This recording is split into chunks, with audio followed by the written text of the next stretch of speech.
It was a normal morning. It's a kind of day where the sun is too bright, the heat too heavy, and everything feels just a little off.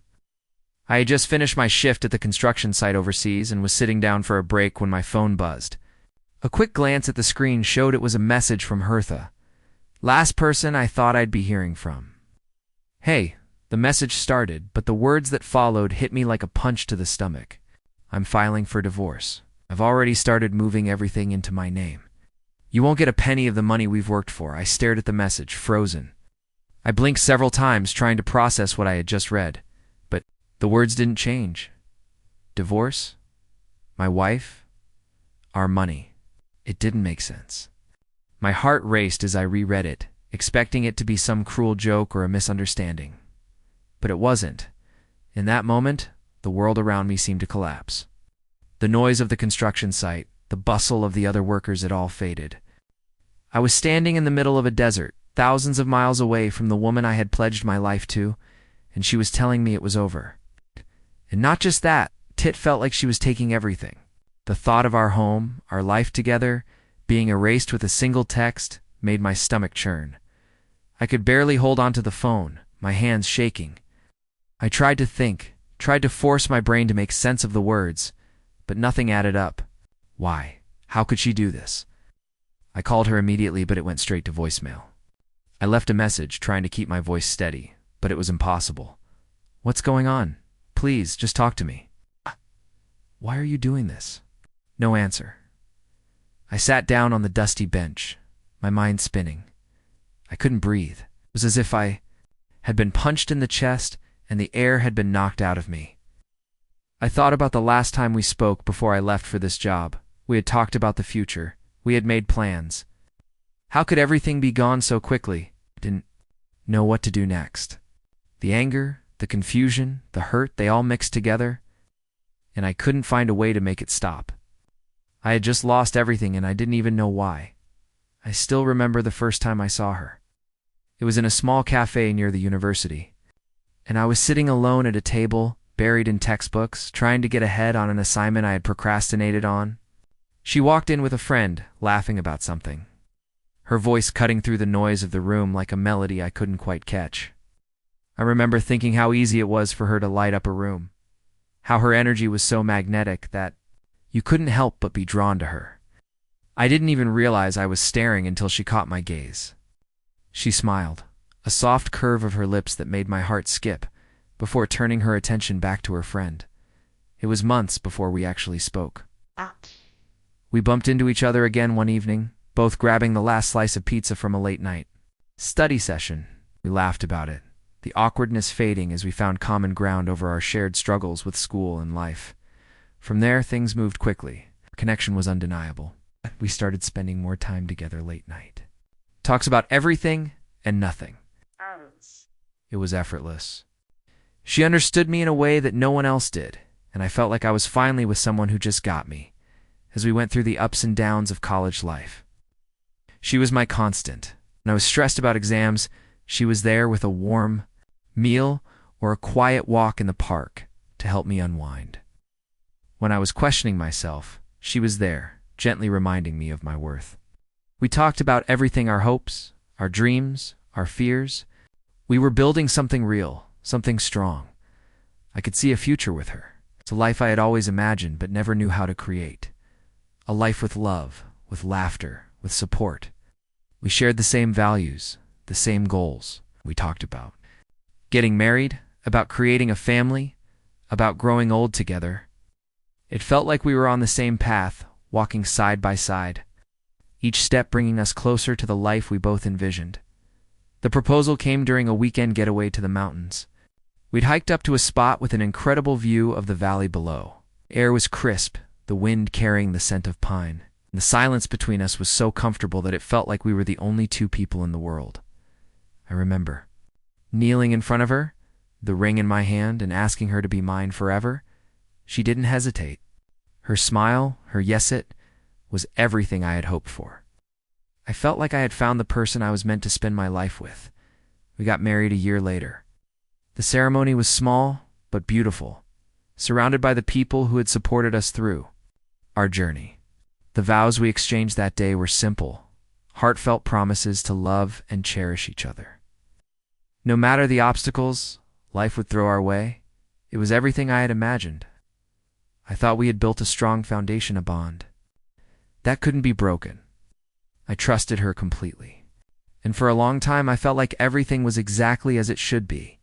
But now, as I sat thousands of miles away, trying to make sense of her text, I couldn't help but wonder, where did it all go wrong?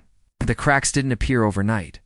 They were small at first, almost imperceptible, like tiny fissures in the foundation of a house that no one really notices until the walls start to crumble. In the months before I left for the deployment, there was a subtle shift. Nothing drastic, nothing that seemed worth paying attention to. Just small things, the kind that you push to the back of your mind because you're too busy, too focused on your own life to see them for what they truly are. Asterisk. I noticed how often she would disappear into her phone. At first I assumed it was work, emails, messages, all the usual things that kept us busy. But as time went on, I started to see the way she would quickly close the screen whenever I walked into the room. The way her eyes would dart away when I asked who she was talking to, she would brush it off with a quick smile. Just some friends, she'd say, but the tone of her voice felt distant, as if she was trying to keep me from prying too much. And then there were the small disagreements that seemed to pop up more often. In the past, we'd never fought. We disagreed on things, sure, but it always felt like we could talk it through and find common ground. But in those last few months, it felt like every conversation turned into an argument. It was never about anything major, just little things.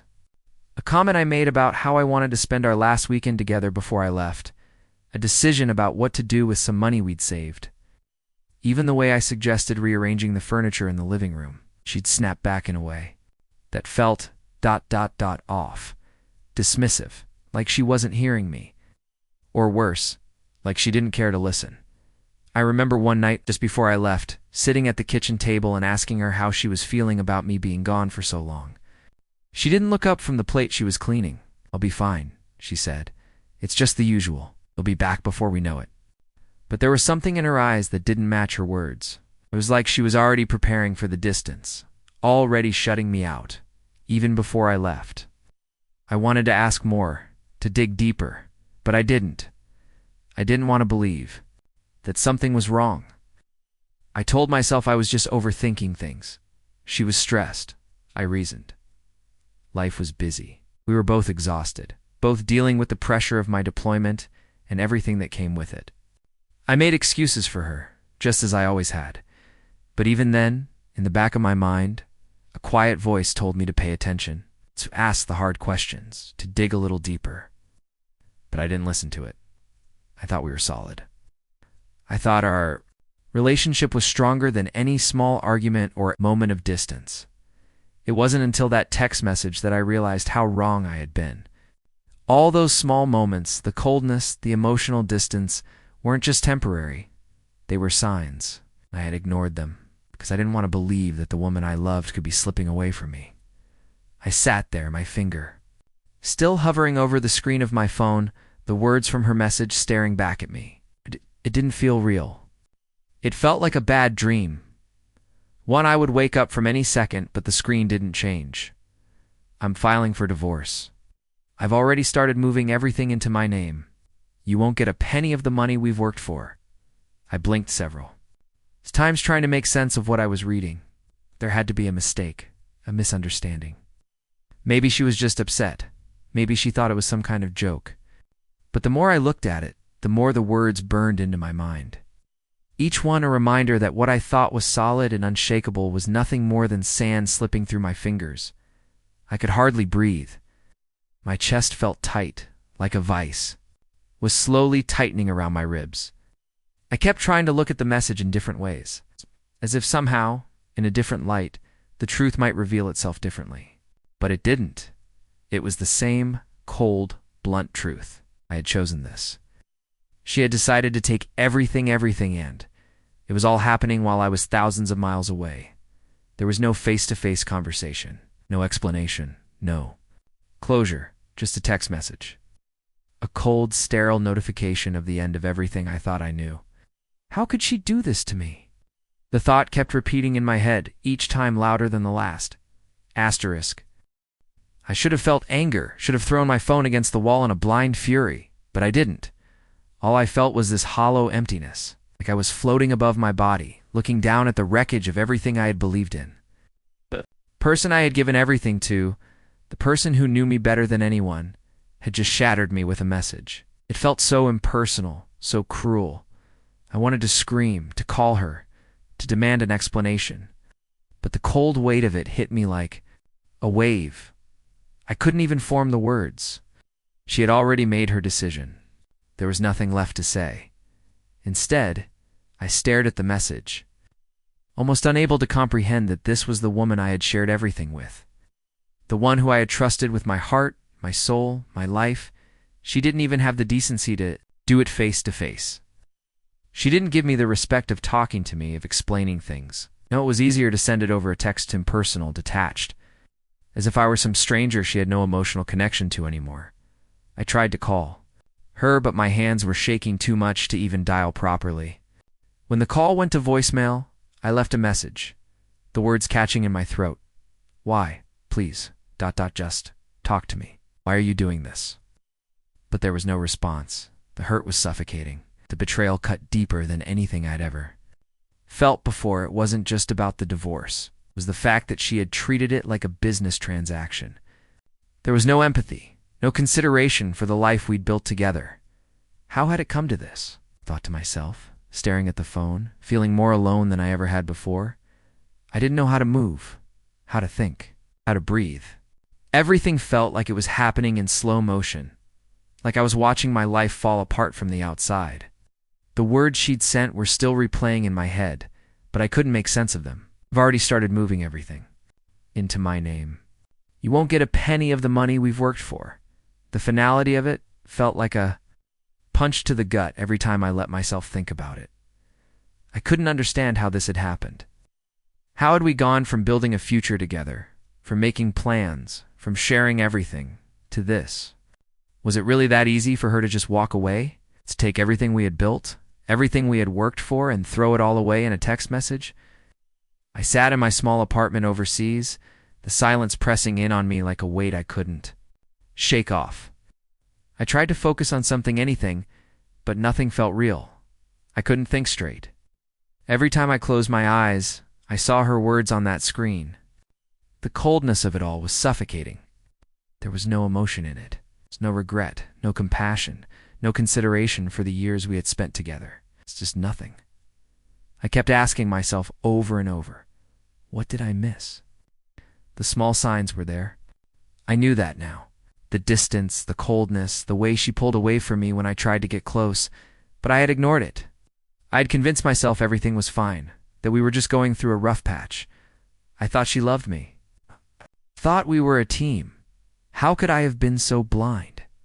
The worst part was that I couldn't even get any answers. I couldn't even talk to her. Every time I tried to call, it went straight to voicemail. She wouldn't answer, wouldn't explain, wouldn't even acknowledge the pain she had caused. I wasn't just losing my wife, I was losing my sense of trust, my sense of stability, everything I had believed in. And then there was the money. She hadn't just left me emotionally, she'd taken everything we had worked for. Our savings, the house, our future. It wasn't just the betrayal of the divorce. It was the fact that she had made sure I wouldn't even have the financial stability I needed. She had secured everything for herself and left me with nothing. I tried to focus on something, anything to distract myself. But the weight of the financial loss, the hurt, the anger, it all just kept crashing down on me. I couldn't breathe. I couldn't think. I felt hollow inside, like someone had reached into my chest and pulled out everything that made me me. I wanted to fight back. I wanted to call her out, to confront her about everything. But I was paralyzed. It wasn't just the shock of what she had done. It was the realization that the woman I had loved, the person I had trusted, had turned into a stranger. A stranger who could walk away with everything we had shared without even a second thought. I thought back to the good times, the weekends spent together, promises we made to each other, the dreams we shared about our future. How had it all fallen apart so quickly? How could I not have seen it coming? The confusion gnawed at me. The hurt, the betrayal, they all swirled together in my chest, and I couldn't make sense of it. It felt like I was drowning, and every time I tried to fight my way to the surface, the weight of it all pulled me back down. I wasn't sure who I was anymore. Who was the man she had married? Who was the person I had been before everything fell? Apart? I was lost, floating in a sea of confusion and numbness. With no idea how to find my way back to solid ground, the days blended into one long, monotonous stretch of empty time.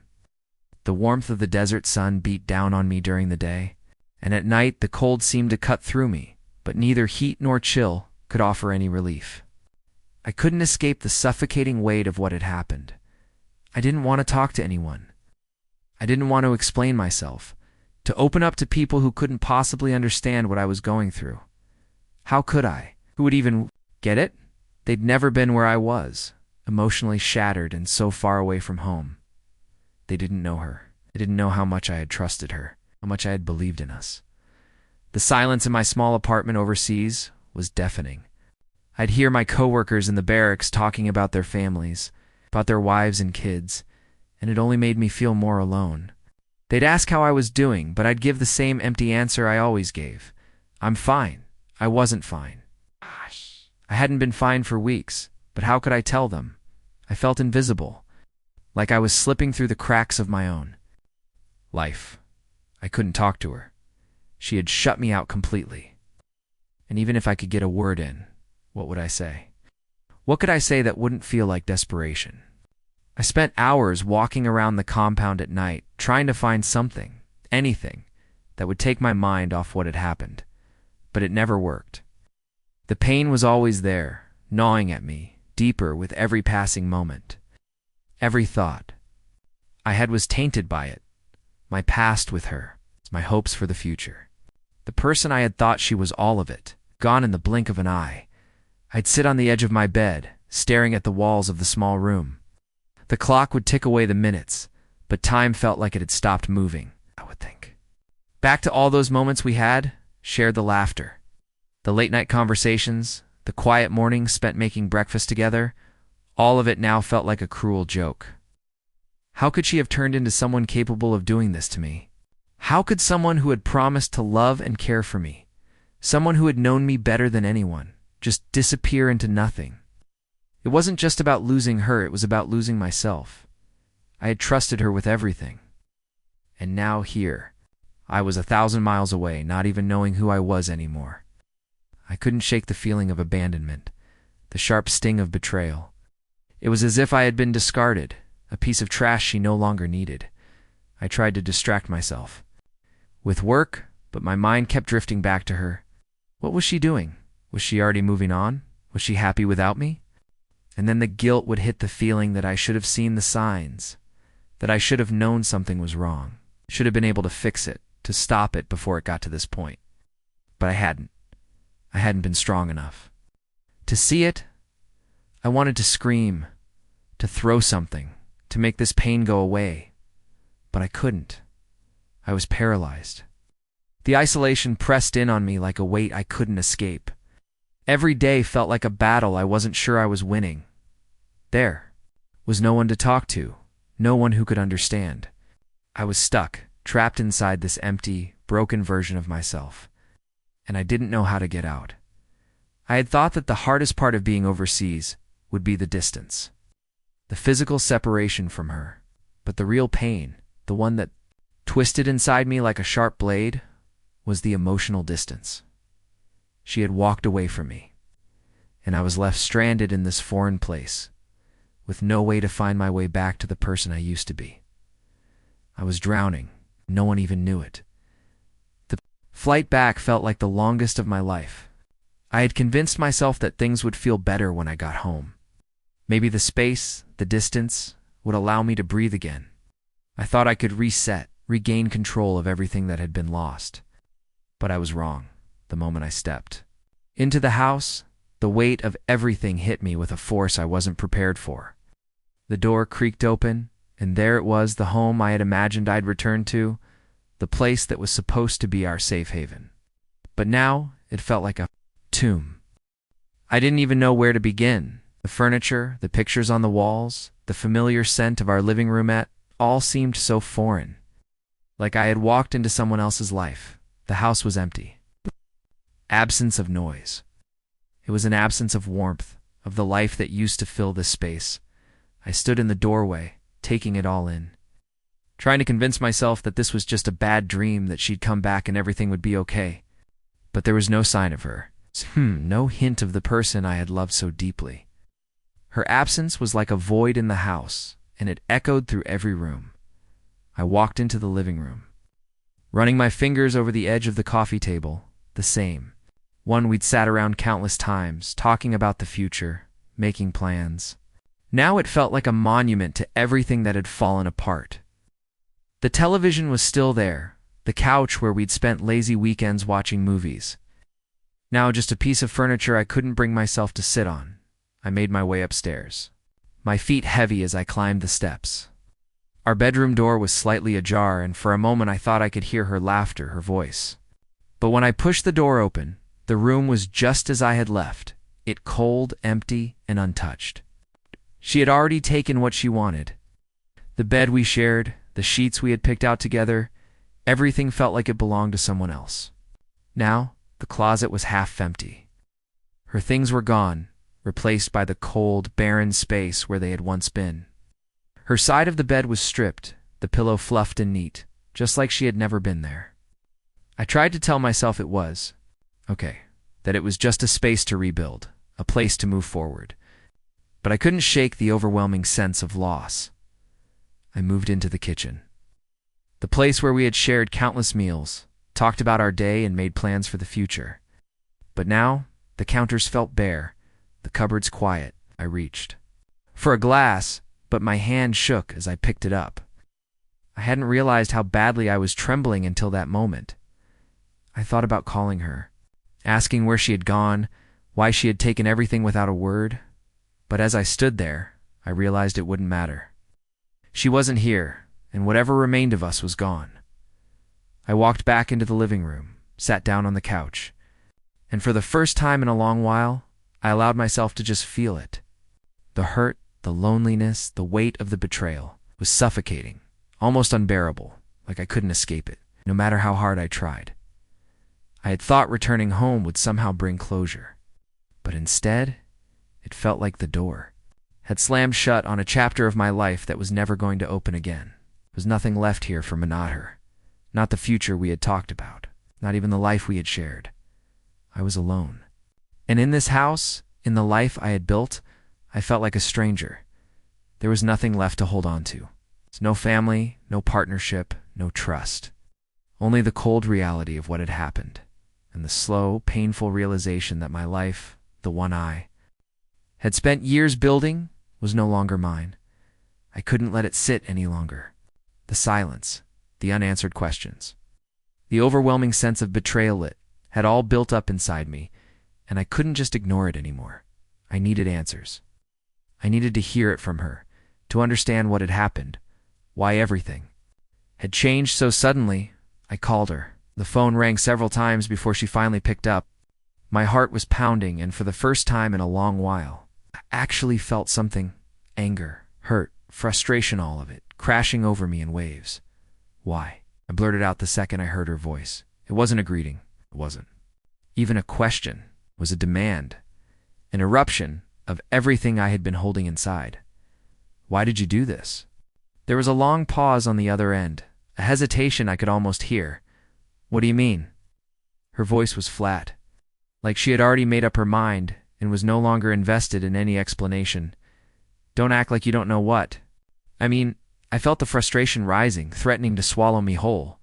You filed for divorce? You took everything.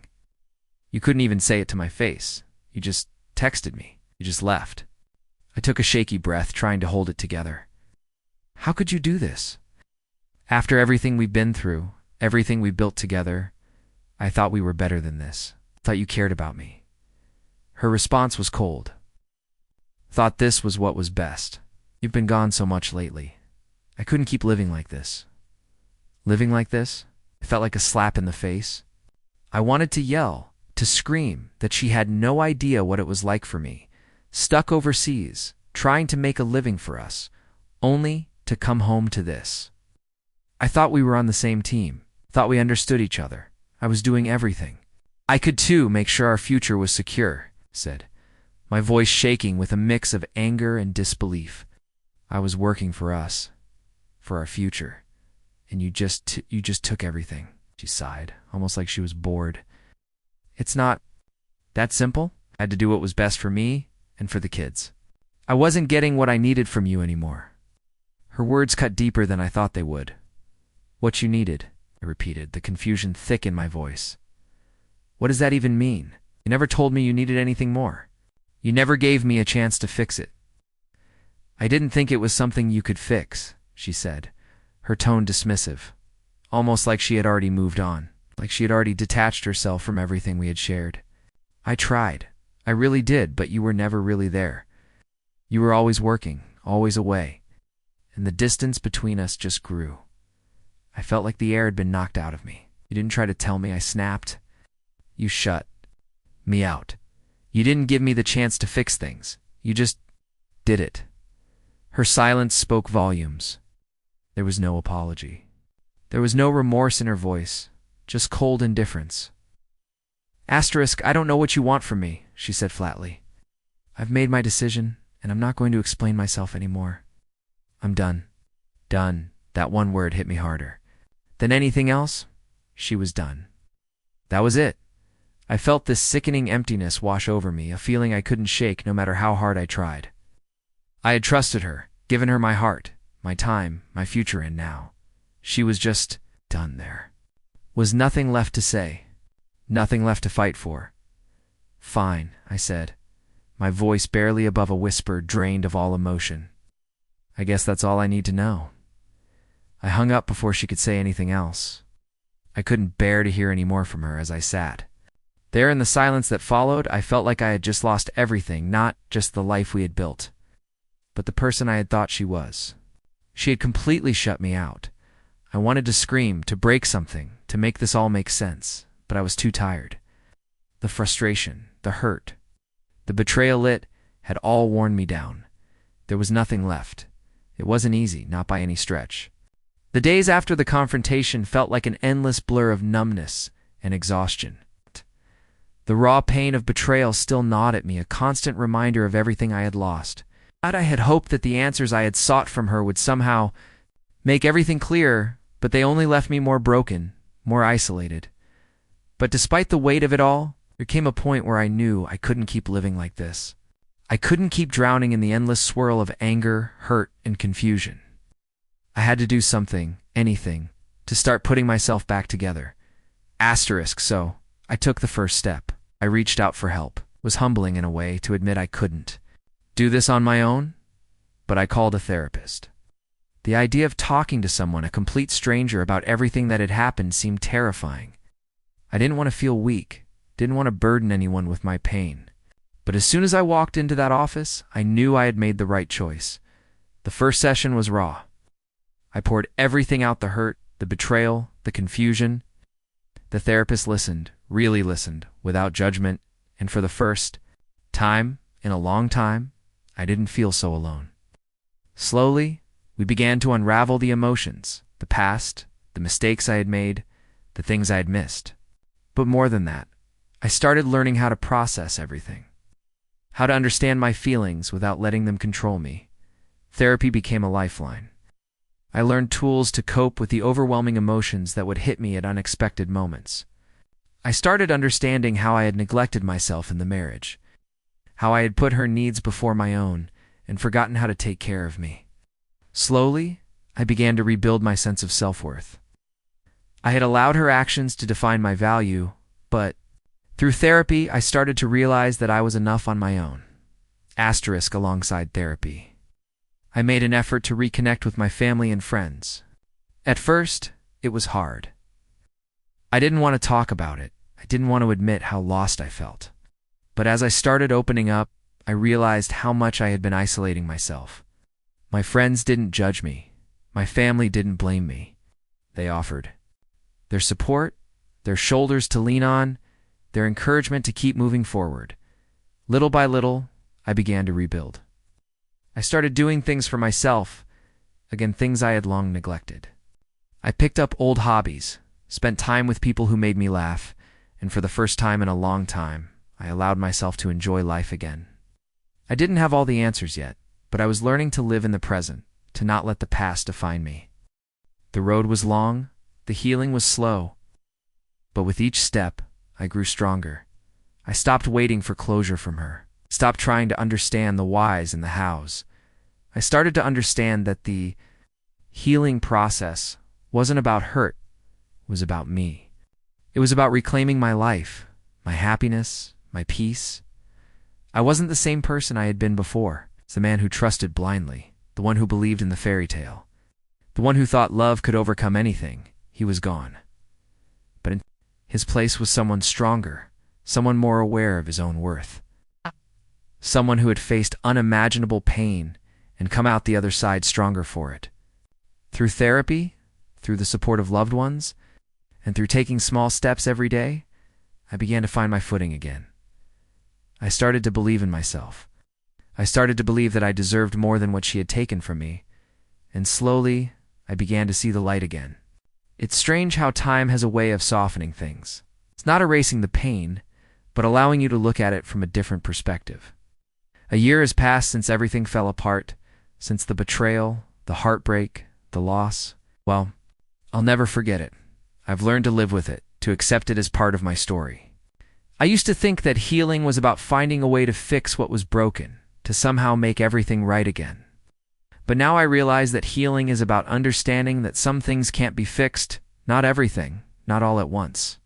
Healing is about accepting the past, accepting the pain, and then choosing to move forward anyway. Looking back, I see how much I've learned.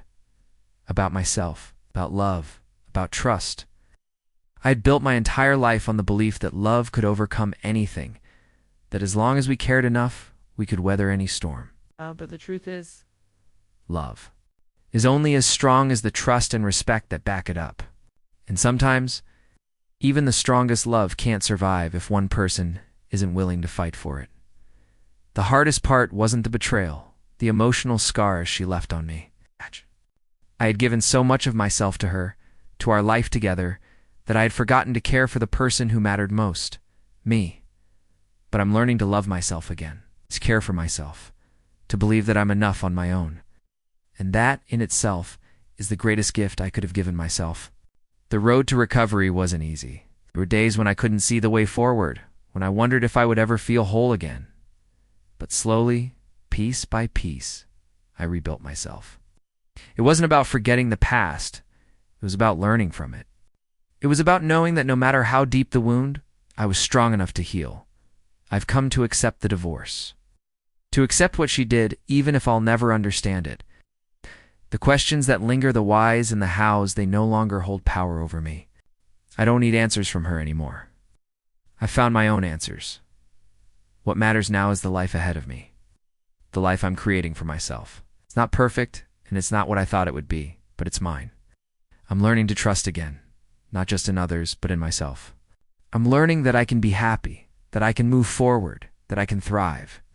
Even after everything that happened, the road may be long, and there will be moments when the pain resurfaces.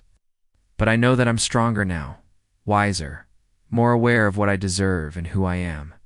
I've learned that it's okay to let go of what's broken and to make space for new things, for new experiences, for new opportunities. I don't know what the future holds. I don't know where life will take me next. But for the first time in a long time, I'm okay with that. I don't need to know. I'm walking into the future with my head held high, knowing that I've come through the storm, knowing that I'm still here, still standing, and that's enough.